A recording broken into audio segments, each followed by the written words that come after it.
Vous pensiez la connaître, mais il n'en est rien. Oubliez tout ce que vous savez. Voici la véritable histoire de Mélusine.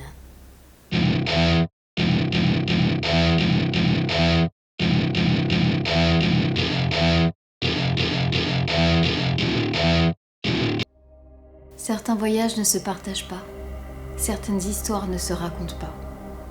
Pas pour de vrai. Personne n'a plus jamais retrouvé sa trace. Mais voici ce qu'on m'a raconté. On ne connaît pas vraiment son visage. On la reconnaissait par sa cape, d'un rouge profond.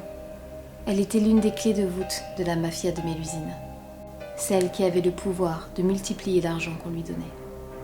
Sans un bruit, elle prenait le butin pour s'enfoncer dans les bois. On raconte qu'elle s'arrêtait à la croisée des chemins. Deux routes s'ouvraient alors à elle. L'une semblait sécurisée. Il s'appelait le sentier des épingles. Puis un autre, celui des aiguilles, plus sombre, plus escarpé. Mais son instinct lui dictait toujours d'emprunter cette voie. 1000 fois elle avait fait le trajet. Mais cette fois-ci, rien ne se passa comme prévu. On l'avait repérée, on la suivait, et celui qui la pistait était bien plus discret encore. Elle arrivait au bout de son périple. Elle frappa à la porte et entra dans la masure de la mère Grand. C'est ainsi qu'elle la surnommait, car c'est elle qui avait le véritable pouvoir. Elle faisait fondre l'or et l'ajoutait à un métal de moindre valeur. Le liquide brûlant reformait d'autres pièces. Le butin grossissait à vue d'œil. Il savait pister bien des proies, les bêtes en particulier. Puis très vite, il eut un faible pour un loup solitaire. Il en fit son manteau. Il vit la jeune fille parée de rouge s'engouffrer dans la maisonnette au fond des bois. Quelques pas plus tard, il était à la fenêtre.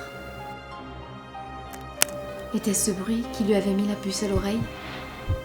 Elle tourna la tête, juste un peu. Son regard se perdit et elle comprit qu'on l'avait repérée. Sans un bruit, elle s'enfuit par la porte de derrière et courut de toutes ses forces. Elle jeta sa cape rouge. Elle entendit un coup de feu. Alors elle sut que la mère Grand était perdue. Elle courut plus vite encore. On eut beau la chercher, plus personne ne la revit. À force de raconter l'histoire, elle muta, évolua, et les enfants la réclamaient sans cesse. Aujourd'hui encore, elle est bien connue de vous. Mais pensiez-vous seulement qu'elle avait réellement existé ?